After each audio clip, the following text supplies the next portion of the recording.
Assalamualaikum warahmatullahi wabarakatuh.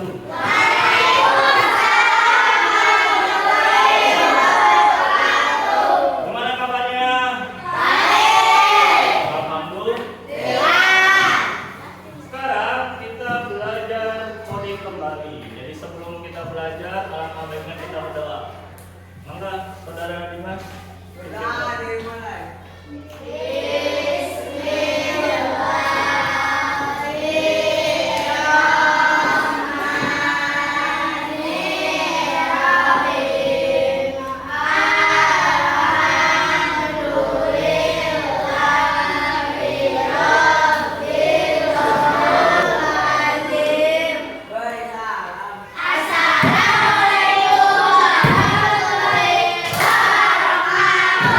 Waalaikumsalam warahmatullahi wabarakatuh. Hari ini kita akan belajar judulnya berkonsep dasar kecerdasan artifisial. Kemarin kita sudah belajar tentang apa? Berpikir secara komputasional. Ada yang masih ingat? Oh, mangga saudara Gisel. Ada berapa kemarin? Ada 4. Apa aja? Dekomposisi, pengenalan pola, abstraksi, berpikir algoritmik. Oke. Kemarin kita belajar berpikir komputasional. Sekarang kita belajar konsep dasar kecerdasan artifisial. Jadi pembelajaran hari ini memiliki tujuan melaksanakan definisi karakteristik dan cara kerja kecerdasan artifisial, mengidentifikasi berbagai jenis KA dan contoh penerangannya, menyadari keterbatasan dari KA, mengidentifikasikan prinsip etika dalam penggunaan KA generatif di lingkungan kerja. Apa sih konsep dasar kecerdasan artifisial itu? Di sini pengertiannya. Bapak akan menerangkan kecerdasan artifisial. Stuart Russell dan Peter Norvig mendefinisikan KA sebagai sebuah sistem yang dapat berpikir seperti manusia, bertindak seperti manusia, atau mengambil keputusan yang rasional berdasarkan data yang dikumpulkan. Sementara menurut KBBI mendefinisikannya sebagai program komputer yang meniru kecerdasan manusia seperti mengambil keputusan, menyediakan dasar penalaran dan berkarakteristik manusia lainnya. Kecerdasan artifisial ini memiliki 4 poin. Yang pertama ada KA belajar dari data. KA mampu beradaptasi dan meningkatkan performanya. KA bekerja berdasarkan algoritma dan model prediktif, dan KA mampu mengenali pola dan membuat keputusan secara otomatis. Next, Bapak jelasin satu-satu. Ada KA belajar berdasarkan data atau machine learning. KA tidak seperti mesin biasa yang hanya bisa melakukan suatu tugas, tetapi karena KA bisa belajar dari data yang diberikan kepadanya. Semakin banyak data yang ia pelajari, semakin baik kemampuannya. Kalian tahu Google? Nah, Google itu sebenarnya termasuk KA. Kenapa? Karena Google itu belajar dari data-data yang dimasukkan oleh orang-orang. Jadi semakin banyak data, dokumen yang dimasukkan ke Google, semakin banyak juga pengetahuannya. Jadi sebenarnya kalian kalau mencari sesuatu di Google, sebenarnya itu tuh dokumen yang di-upload oleh orang-orang untuk melengkapi data dari Google tersebut. Lanjut, KA mampu beradaptasi dan meningkatkan performanya. KA bisa berubah dan menyesuaikan diri berdasarkan pengalaman. Jika KA awalnya sering melakukan kesalahan, ia bisa memperbaiki dirinya sendiri dengan belajar dari kesalahan tersebut. Jadi kalau error, biasanya dia belajar sendiri dan memperbaiki dirinya sendiri. Kalian pernah main game nge-lag? Pernah kan? Nah, di sini KA berperan penting untuk memperbaiki kelagan kalian saat main game. Lanjut. KA bekerja berdasarkan algoritma dan model prediktif. KA bekerja dengan aturan dan langkah-langkah matematis yang disebut algoritma. Ini contohnya itu TikTok yang kalian sering mainkan. Apa kalian memilih video kalian saat scroll? Kalian pengen ini, enggak kan? Secara otomatis. Iya. Jadi KA itu menyesuaikan apa yang ingin kalian tahu. Caranya gimana? Saat kalian melihat video secara full, contoh kalian melihat orang lagi jogging, otomatis video selanjutnya biasanya orang lagi tiktokan. Jadi seperti itu. Lanjut, yang ini KA mampu mengenali pola dan membuat keputusan secara otomatis. KA tidak hanya melihat data, tetapi juga bisa menemukan pola yang tidak terlihat oleh manusia. Dari pola-pola ini, KA bisa membantu mengambil keputusan secara otomatis.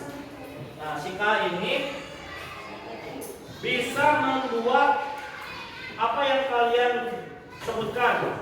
Contohnya itu saat di Google ya, kalian mencari buah-buahan atau kalian cari obat untuk sakit kepala. Jadi si KA ini atau Google akan mencari referensi sesuai data yang telah dia tampung. Di sini ada mesin cerdas versus mesin non cerdas. Apa perbedaannya? Mesin cerdas bisa belajar dari pengalaman dan memperbaiki kinerjanya. Bisa menyesuaikan diri dengan kondisi baru tanpa perlu diperintah ulang. Bisa mengambil keputusan sendiri berdasarkan data. Mesin non cerdas, apa ciri-cirinya? Nah, bekerja sesuai instruksi yang sudah diprogram. Tidak bisa menyesuaikan diri, hanya mengikuti pola tetap. Menentukan interaksi manusia untuk setiap keputusannya. Contoh, di sini ada laptop dan HP. Kenapa dia masuk mesin cerdas? Karena dia memiliki pikirannya sendiri.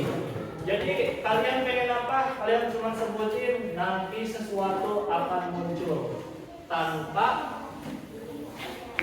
kalian pilih-pilih. Di sini ada mesin non cerdas. Mesin non cerdas itu contohnya ada mesin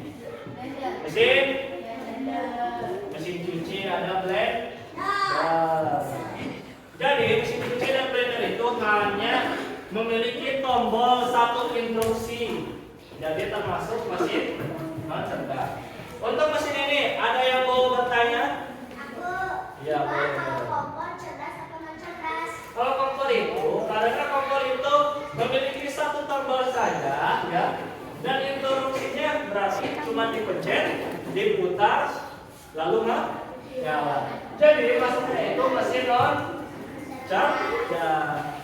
Lanjut, ada KA generatif. KA generatif memungkinkan membuat sesuatu yang baru dalam teks, gambar, musik atau video. Kalian main TikTok? Pernah menggunakan Google? Nah, kan di sini ada sesuatu yang baru. Sebelumnya kalian tidak punya video, akhirnya kalian mempunyai video. Sebelumnya kalian tidak tahu itu musik yang bagus itu yang seperti apa. Kalian mencari di YouTube, mencari musik ada, pasti ada. Terus gambar ini biasanya ada di Google atau di Canva. Kalian pernah buat gambar di Canva? Nah, jadi Canva itu termasuk KA generatif. Atau mencari musik di YouTube termasuk KA generatif. Atau membuat TikTok goyang-goyang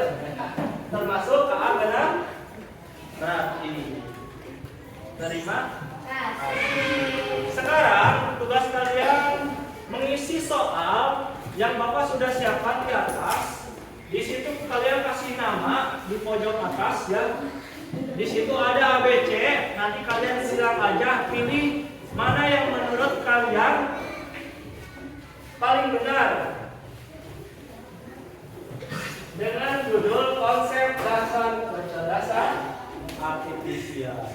Maka isi soalnya yang Bapak sudah siapkan ya. Semuanya sudah? Bapak minta kalian kumpulkan di masing-masing kelompok di tengah-tengah, nanti Bapak ambil ya.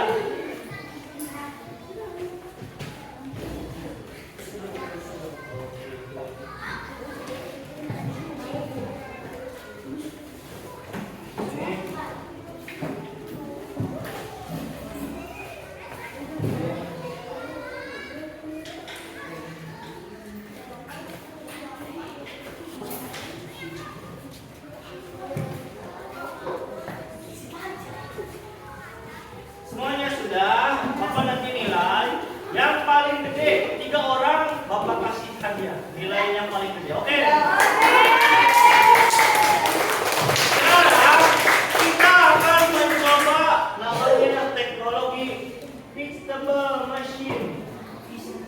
Tugas kalian adalah satu orang mencari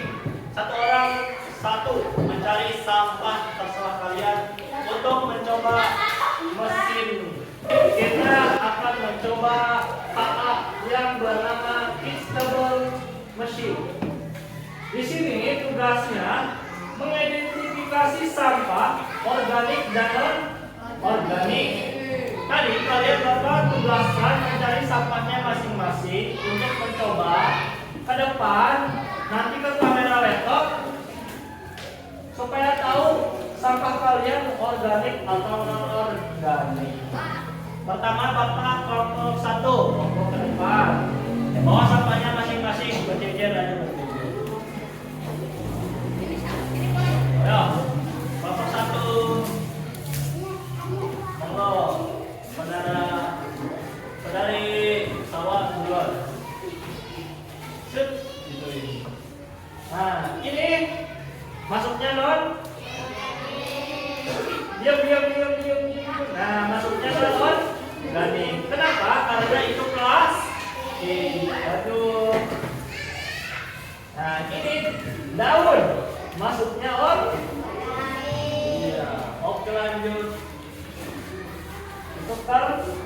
Nah, diam. Masuknya ayo. Munduran. Nah, 50 sepertinya ini masuknya organik. Sudah. Oke, lanjut. Bohong. Kertas. Udah, kertas on. Lanjut kelompok 2. Monggo. Dan belakang.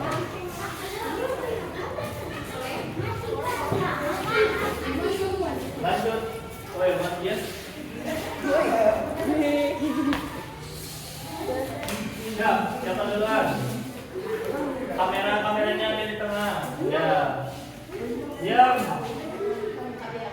Wow.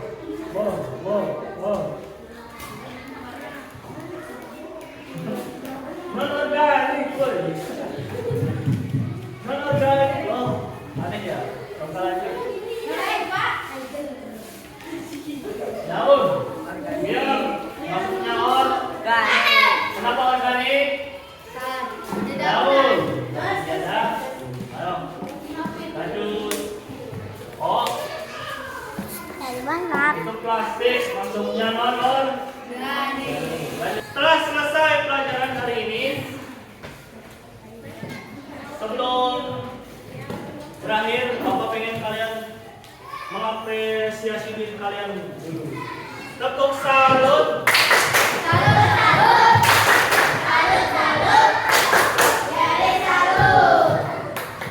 Terima kasih untuk hari ini.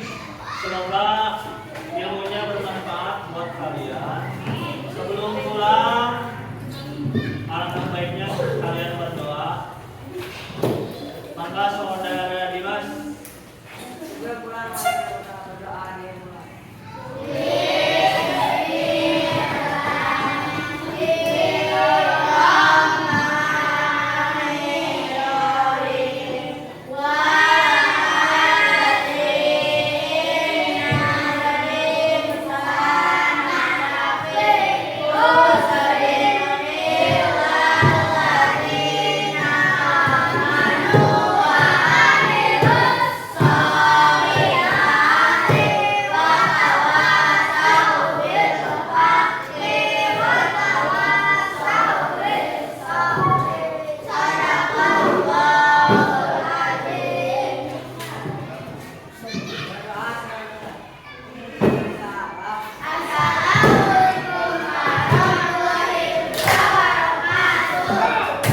Waalaikumsalam warahmatullahi wabarakatuh.